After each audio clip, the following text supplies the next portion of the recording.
पेद रहा जाए ना। आदरणीय वीरपाल राठी जी, वह फरमाना गांव के बुजुर्ग नौजवान साथी, प्यारे बच्चों व माताओं बहनों, मेरा नाम लीलूराम लाठिया है। मैं गांव शिवानामाल से हूँ और आज आपके गांव में, आपके बीच में आकर मेरे को आपके सामने अपनी बात रखने का मौका मिला है। इसके लिए मैं आपको बहुत बहुत धन्यवाद देता हूं कि मेरा सौभाग्य है आपके दर्शन हुए मेरे। हम आपके गांव में एक मिशन लेके आए व्यवस्था परिवर्तन के लिए। ये व्यवस्था परिवर्तन किसी ने नहीं की। लगभग 50-52 साल पहले जयप्रकाश नारायण ने इसका बीड़ा उठाया था और उसके बाद इंदिरा गांधी प्रधानमंत्री थी, उसने इमरजेंसी लगा दी। इमरजेंसी लगाने के बाद जयप्रकाश नारायण मर गए थे।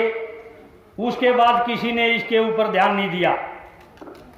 आप लोगों ने वोट देकर पार्टियों की सरकार हर बार बढ़ाते गए, लेकिन किसी भी पार्टी ने आपका राज नहीं दिया, राज की व्यवस्था नहीं करी, उनने सरकार अपनी बनाने चले गए। आज भी हम गुलाम हैं आर्थिक दृष्टि से। आर्थिक गुलामी हमारी इबी नहीं छुट्टी है, हम आज भी आर्थिक गुलाम।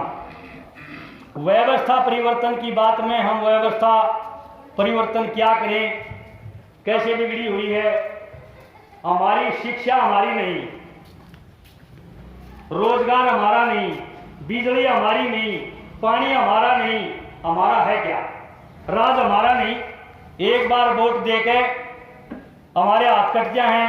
किसी MP MLA आगे कोई भी आदमी गांव में अगर आ जा तो उसके आगे कोई भी आदमी बोलनिया नहीं है वह तुमने यो काम उठ के गया था नहीं कराया। क्यों? हमारे में ताकत नहीं है, सब ताकत उनने खोज रखी है। कोई भी जनता के पास ताकत नहीं है। वोट देने के बाद हाथ कट जाए। फिर आप देख रहे हो कितने दिन से, कई सालों से आंदोलन कर रही जनता। हर वर्ग दुखी है, हर वर्ग आंदोलन कर रहा है, लेकिन कोई सफल नहीं हो रहा। सब नारे नारे लड़ रहे हैं।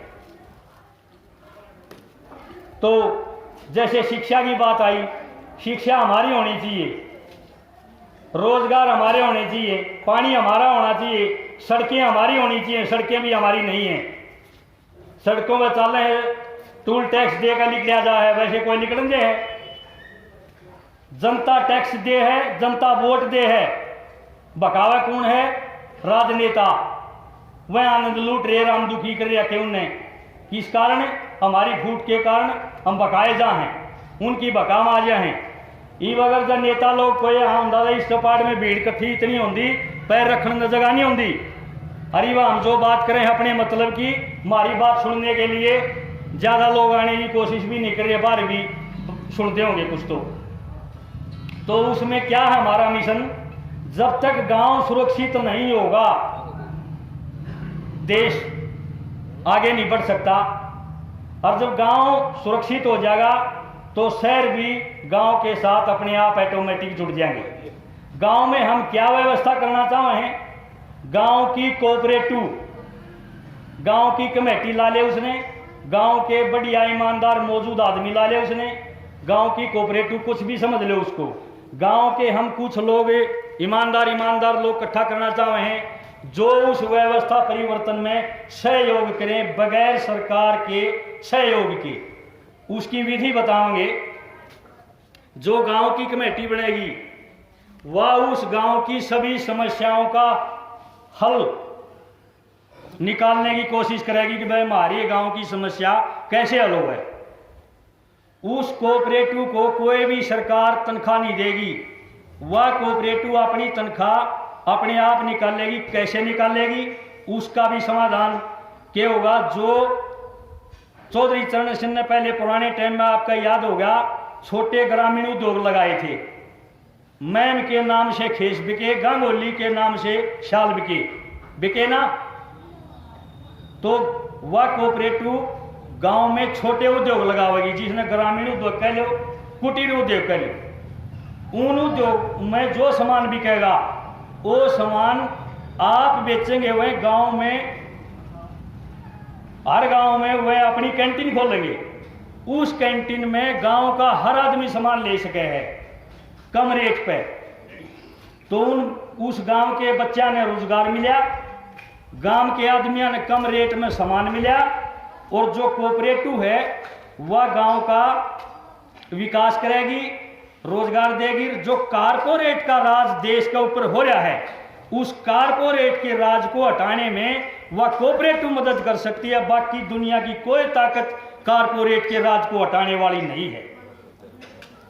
अच्छा, जब ये गांव में सिद्ध हो जाएगा, गांव के लोग हो जाएंगे इसमें शामिल, तो शहर के हो जाएंगे, वह कोऑपरेटिव शहर में बन जाएगी। जो शहर की कोऑपरेटिव होगी, शहर में जो महकमे हैं उनका वह हर प्रकार से ध्यान रखेगी, कौन क्या घोटाले कर रहा है, कौन क्या काम नहीं कर रहा है, तो वह उस सिस्टम को सुधारेगी। जो देश में घोटाले हुए हैं वो घोटाले कोई भी नहीं रोक सकता। एक कोऑपरेटिव के माध्यम से देश के गांव के हर महकमे के घोटाले रोक सके हैं। बाकी कोई ताकत नहीं लगती हमने घोटाले भ्रष्टाचार रोक देगा। लेकिन जब गांव के लोग इसमें शामिल होंगे, जब काम चलेगा, वैसे काम नहीं चलेगा। रही शिक्षा की बात है, आज सरकार ने देश में अपने में प्रदेश में 105 स्कूल बंद कर दिए सरकारी, और उनकी जो जमीन और बिल्डिंग है वह उन्होंने अपने आप अपने नाम इंतकाल कर लिए सरकार ने। आने वाले समय में इन्हें बेचेगी। 4 साल का इनका केंद्र सरकार का टारगेट है, प्राइवेट स्कूल भी खत्म हो जाएंगे। एक तो सरकारी खत्म करेंगे, फिर प्राइवेट करेंगे, कोई स्कूल नहीं रहेगा। फोना में नेट पे गरा LED लाग रही, उनमें पढ़ेंगे बालक, पढ़ाई खत्म। इन सारा देश अनपढ़ रख रहा है।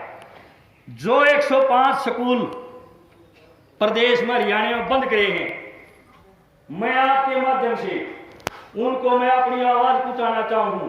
किसी भी गांव का सामूहिक गांव इकट्ठा होकर अगर जब मेरे साथ बात कर लें, तो मैं उस गांव की शिक्षा को उनके अंडर कर दूंगा। मैं ये सिस्टम उनको मैं बताना चाहूँ।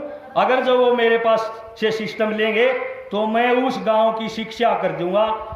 सरकार उसमें कुछ भी नहीं बिगाड़ सकती उस गांव का। अगर जब वो गांव अपने स्कूल और अपनी शिक्षा चाहता होगा, तो ऐसा पूरे देश में हो जाएगा। शिक्षा अपने आप ऑटोमेटिक जनता की हो जाएगी, सरकार कुछ नहीं बिगाड़ सकेगी।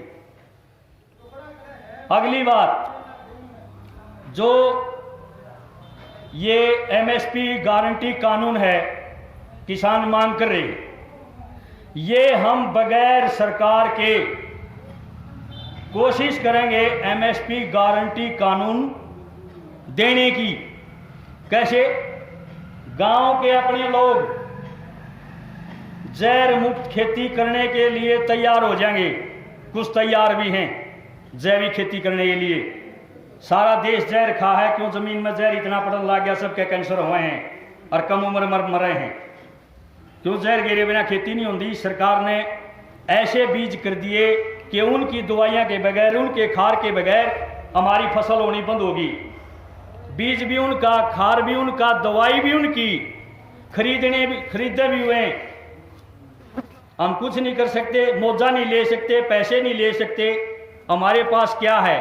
आज भी किसान गुलाम है। चौधरी छोटू राम ने गुलामी से किसान निकाला था, लेकिन अब भी किसान गुलाम है। तो इसके माध्यम से आपकी गुलामी छूट सकती है। क्यों कर छूट सके है? जैविक खेती करना थे। जैविक खेती गांव में 2-4 किसान करेंगे, उसकी फसल खरीदने की गारंटी हम लेंगे, उसको बेचेंगे हम। क्योंकि किसान के पास इतना समय नहीं है, ना इतना ज्ञान है, अब वो उसने बेच दे। तो जो शहर के लोग हैं, जो जहर मुक्त अन्न खाना चाहेंगे, उनसे हम संपर्क करेंगे। जो जहर मुक्त अन्न लेंगे उनको हमें जहर मुक्त अन्न देंगे। और जो गांव में किसान हमारे कहने से जहर मुक्त खेती करेगा, उसकी जमीन का किराया, बीज खाद के पैसे और उसके ऊपर उसका मुनाफा जोड़ के तब उसको कीमत देंगे और उसको हम बेचेंगे। ये सिस्टम अब बगैर सरकार के करने की कोशिश है हमारी। 2 काम हम बगैर सरकार की ताकत के, एक तो शिक्षा, एक खेती वाला जहर मुक्त खेती और उसमें साथ में एमएसपी, ये हम बगैर सरकार के करांगे अगर गांव की जनता, गांव के किसान हमारा साथ देंगे तो। वैसे बाकी जो चीज़ें हैं कुछ ही चीज़ें जो सरकार के बगैर नहीं हो सकती। सरकार में तो जाना ही जाना पड़ेगा। जब इन भ्रष्टाचारियों का लगाम लग सके है वैसे नहीं लगेगी। और लगावेगा कौन? जनता। जनता का राज आज तक किसी ने नहीं दिया है। जब तक आप लोगों का, आपके गांव का, आपका राज नहीं होगा, इस व्यवस्था को बदलने यहाँ इस देश में मेरी समझ में तो कोई है नहीं। आज तक जनता का राज किसने दिया है? किसी ने नहीं दिया है। तो हम आपके लिए, आपके राज के लिए व्यवस्था परिवर्तन का नाम लेकर चले हैं और इसमें आप लोगों के सहयोग की जरूरत है। तो आप लोगों ने मेरी बात अच्छी लगी हो तो ठीक है, नहीं अच्छी लगी हो तो मेरे को बताओ कि भाई तुम्हारी ये गलती है, हम अपनी गलती को सुधारें, क्योंकि हमारा आपके गांव में पहला दिन है अपनी बात रखने का। तो आपने मेरी बात सुनी, आपका बहुत बहुत धन्यवाद।